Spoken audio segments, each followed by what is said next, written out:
రాజులకు రాజు ప్రభులో ప్రభు అయిన యేసుక్రీస్తు నామంన మీకు శుభములు. ఈరోజు దేవుడు మనకు అనుగ్రహించిన వాక్య ధ్యానము అపోస్తులుడైన పౌలు భక్తుడు రోమీలకు రాసిన పత్రిక 1వ అధ్యాయము 20వ వచనము.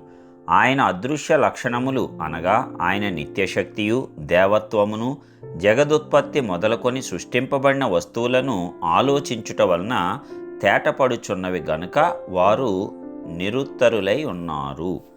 ప్రియులారా, ఈ వాక్య ధ్యానాన్ని మనము పరిశీలించినప్పుడు దేవుని యొక్క శక్తి మరి అది అనంతమైనటువంటి శక్తి. అయితే మానవులు కాలక్రమేణా దేవుని యొక్క శక్తిని ఈ లోకపు వస్తు రూపంలోనికి లేక ప్రకృతిలో కనిపించేటువంటి వాటికి మార్చివేసి సృష్టికర్తకు బదులుగా సృష్టిని పూజించటం అనేది మొదలుపెట్టారు. అయితే ఎన్నిసార్లు అయినా సరే దేవుని యొక్క శక్తి ముందు మానవులు కల్పించుకున్నటువంటి పద్ధతులు కానీ వారు చేసుకున్నటువంటివి ఏవైనా సరే ఎంత మాత్రము జాలవు. అది అనేక మార్లు తేటపడినా సరే మనుష్యుల యొక్క అజ్ఞానం అనేది పూర్తిగా తొలగిపోవటలేదు. ఏదైనా ఒక అద్భుత ఆశ్చర్య కార్యం జరిగినప్పుడు దేవుని విశ్వసించుట, మరలా కొన్ని దినములైన తరువాత తమ యొక్క పద్ధతుల్లోనికి మారిపోవుట మానవులకు పరిపాటి అయిపోయింది. మరి దేవుని గూర్చి తెలియకుండానా లేక తెలిసి కూడా అదొక అజ్ఞానమా అనేది మానవుణ్ణి మోసపుచ్చుతున్నటువంటి అపవాది తంత్రములో ఒక భాగము. దానికి అనేకులు ఈ లోకంలో బలైపోతూ ఉన్నారు. సత్యమును గ్రహించకుండునట్లు వాడు వారి యొక్క కండ్లను చెవులను ఎల్లప్పుడూ మూసివేయటానికే ప్రయత్నం చేస్తున్నాడు. అందుకే వాక్యమును వినాలి.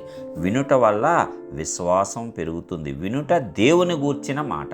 అయితే దేవుని గూర్చిన మాటను వినకుండా లోక సంబంధమైన మాటలు అధికంగా వినటం వల్ల వాటి యందు అనేకులకు విశ్వాసము దృఢపరచబడుతుంది. ఇక్కడే వారు తేడా పడి దేవుని యొక్క శక్తిని గుర్తించలేకపోతున్నారు, లేక జ్ఞాపకం చేసుకోలేకపోతున్నారు. మరి ఎంత శ్రేష్టమైనటువంటి శక్తితో దేవుడు వారిని ప్రేమిస్తూ తన యొక్క ప్రేమను కనపరుస్తున్నాడు అనేది వారు మాటిమాటికి మర్చిపోతూ ఉన్నారు. మరి ఎన్ని మార్లు దేవుడు తెలియచేయాలి?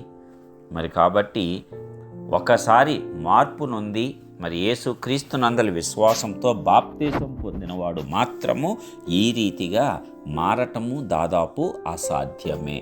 అయితే దేవుడి యందు ఆసక్తి కలిగి మేము వింటాము, తర్వాత బాప్తిసం తీసుకుంటాము, బాగా నేర్చుకున్న తరువాత దేవుళ్ళలోనికి వస్తాము, విశ్వసిస్తాము అనేటువంటి కొన్ని మాటలు మనకు వినిపిస్తూ ఉంటాయి. అయితే ఆయన యొక్క అదృశ్య లక్షణములు, ఆయన నిత్యశక్తి, దేవత్వము, జగదుత్పత్తి మొదలుకొని సృష్టింపబడిన వస్తువులను ఆలోచించటం వలన తేటపడుచున్నాయంట. ఎలాగూ? సూర్యుడు ఎందుకు 12 గంటలే ఇక్కడ మనకు కనబడుతున్నాడు? చంద్రుడు కరెక్ట్గా తన సమయానికి ఎలా వస్తున్నాడు? శాస్త్రవేత్తలు చెప్తున్నారు భూమి తన చుట్టూ తాను తిరుగుతూ సూర్యుని చుట్టూ తిరుగుతుందని. మరి భూమి తిరుగుతూ ఉన్నప్పుడు భూమి మీద ఉన్న మనుష్యులు ఎలాగో తిరగట్లేదు? వర్షం పైనుంచి వస్తుంది అంటే మేఘములు నీళ్లతో నిండి ఉన్నాయి, కానీ మేఘము కూలి పడిపోవట్లేదే మనుషుల మీద. నక్షత్రములు ఎంత దూరమున ఉన్నా కాంతి కనబడుతూనే ఉంది. వాటి కాలముల ప్రకారము వేసవి కాలము, శీతాకాలము, వెదకాలము, కోతకాలము ఇవన్నీ ఎలాగా? ఇవన్నీ దేవుడు చెప్పిన మాట ప్రకారం నడుచుకుంటూ ఉన్నాయి. ఇవి మనం పరిశీలించినప్పుడు సముద్రము అలలు వస్తూ ఉంటాయి, కానీ ఒక్క అల కూడా దాని పరిధిని దాటి రాదే.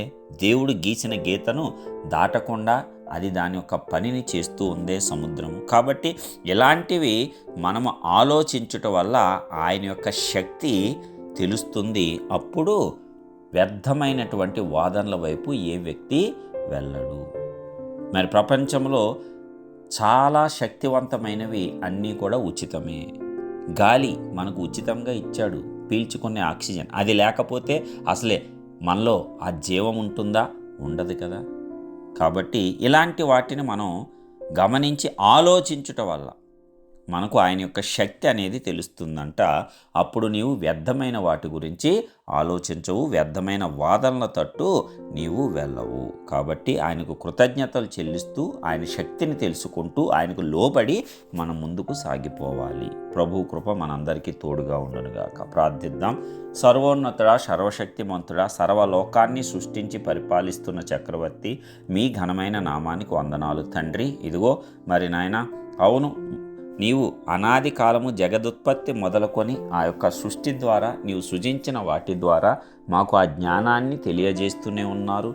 మీరు మాత్రమే సర్వశక్తిమంతుడైనటువంటి దేవుడని, సమస్తము మీకు లోబడతాయని. అయితే మనుష్యుల యొక్క అజ్ఞానము, అపవాది యొక్క మోసములలో, తంత్రములలో పడిపోవటం ద్వారా నీ యొక్క నిత్య శక్తిని మర్చిపోతూ లోకంలో చూచిన వాటి మీద విశ్వాసం ఉంచి వాటిని అధికంగా వినటం వల్ల వాటి యందు ఉన్నటువంటి నమ్మకము, విశ్వాసంతో సృష్టికర్తను మరచి సృష్టిని పూజిస్తున్నటువంటి అనేకులను మరి మీరు మార్చి మరి నాయన వారిని కూడా కరుణతో కాపాడి రక్షించి నీ మార్గములలో నడిపించి మేమందరము కూడా నిన్ను స్తుతించేటట్లు కృప చూపించవలసిందిగా యేసుక్రీస్తు పరిశుద్ధమైన నామం పేరిట ప్రార్థించి జ్ఞానమును పొందుకొంచున్నాం తండ్రి. ఆమేన్.